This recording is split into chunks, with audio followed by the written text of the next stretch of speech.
¿Qué tal amigos de Xbox Live? Yo soy Gabo Choc y nos encontramos en las oficinas de Ubisoft en la Ciudad de México para platicar con Colin Graham, que es el director de animación de Ubisoft Montreal, acerca de Watch Dogs 2. Así que vamos a verlo.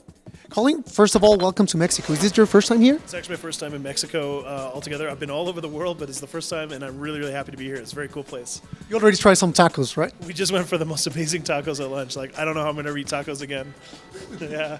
It won't be the same. No, it won't be the same. I'll go back to Canada and be like, no, it's like better in Mexico. So tell us a little bit about your experience. We know that you have worked on Splinter Cell, Naruto. Yeah, so I've worked at Ubi for about 12 years now, almost 12 years. I've worked very early on some of the early Splinter Cell games. Then I worked on Naruto for the Xbox 360, really cool game. Hardly anybody played it, but it's pretty awesome.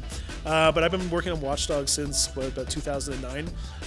Basically, we had nothing. We started from blank piece of paper, blank map, nothing in it, and we. Started looking at the way we could kind of build a city and build hacking into the city, and it just kind of went from there. So now we're here with Watch Dogs 2, the sequel, the follow-up to our game from 2 years ago. And how has the idea has evolved from Nexus to Watch Dogs 2? Well, okay, so Nexus and Watch Dogs 1 was kind of our sort of, I would say it's kind of like our trial.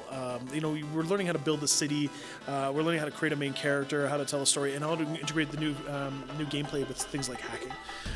So I think a lot of people played Watch Dogs 1, of course, and we kind of left wanting a few things. So we really tried to address this. So we have a new character, is Marcus Holloway. He's from Oakland, and Oakland, of course, is the suburb on the other side of the bay from San Francisco, which is part of our game.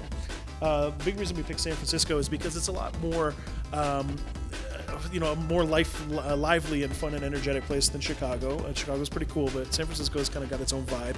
But it's also the birthplace of technology, so we wanted to do a lot more in terms of the themes of big data and business, but also to deal with political themes, political vote manipulation, and criminal enterprises, and just anything that can use technology and your data to sort of exploit people. And that's what DedSec is all about. DedSec is the gang of hackers that Marcus joins. And if you remember from Watch Dogs 1, DedSec was the enemy hacker faction. Well, this time we're joining DedSec, and their cause is to basically fight for the truth and to expose this, expose anybody who's doing anything wrong, to expose their crimes to the world.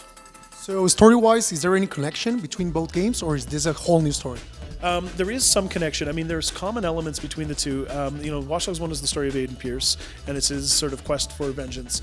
Watch Dogs 2 starts off with Marcus, and there's really no connection between them, except for that, there's the CTOS and there's the Bloom Corporation, which is trying to sort of integrate everything into connected data, smart cities. And trying to just bring everybody's data together. But then we decided we would bring back some of the key characters. So you're going to meet T-Bone. T-Bone's going to become part of DedSec. And he's kind of a fan favorite from the first game. And also in the DLC, we're bringing back Jordy as well, too. So Jordy Chin and Marcus Holloway have a pretty interesting relationship, I'll have to say. That won't tell you more than that. But it's a very, very interesting dynamic. Now, about gameplay, what will be the main changes between both games?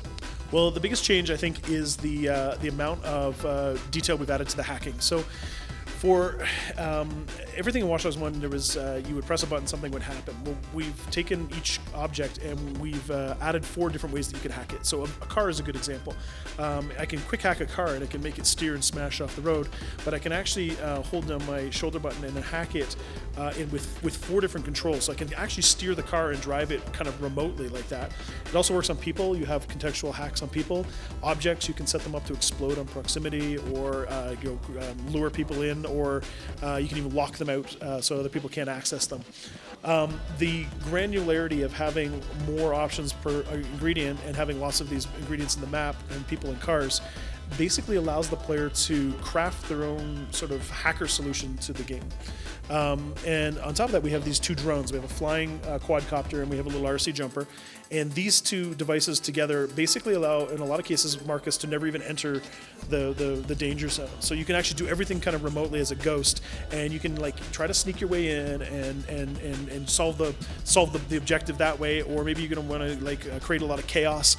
And the whole time you're doing this, the enemy doesn't know where you are. This is a very different experience from Watch Dogs 1, where basically people would see you and they would try to shoot you in the face, right? In Watch Dogs 2, there's a lot of times when you can take down an entire squad of enemies and they don't even know you exist because you're a hacker, you're the ghost on the background. So I think that's what the big difference is in the gameplay. Nowadays, it seems like we're all worried about how technology will affect us as individuals. Yeah. Did you guys got any inspiration from shows such as Mr. Robot or Black Mirror? Black Mirror I haven't watched yet, so I'm concerned. Mr. Robot, I think the guys that write Mr. Robot are actually kind of fans of Watch Dogs. We're definitely fans of what they do. I don't know if you know this. There's an Easter egg in one of the Mr. Robot episodes where they're actually playing Watch Dogs in the background of one of the shots. Yeah, but I think we're covering a lot of the same ground. We're looking at the same themes as the writers of these shows, and this is, this kind of just illustrates how much hacking has become part of our sort of, our common vocabulary.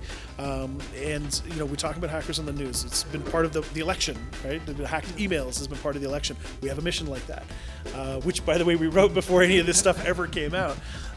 It's really something, our security and our privacy is really something that I think people are becoming more and more aware of. And on Watch Dogs, we've been kind of living this through our research for the last 7 or 8 years.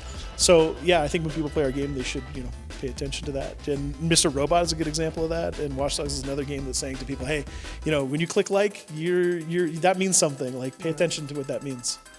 And finally, any message for the fans in Mexico? Yeah, well, so we're really happy to be down here in Mexico, and we're here to sort of celebrate the UB anniversary as well.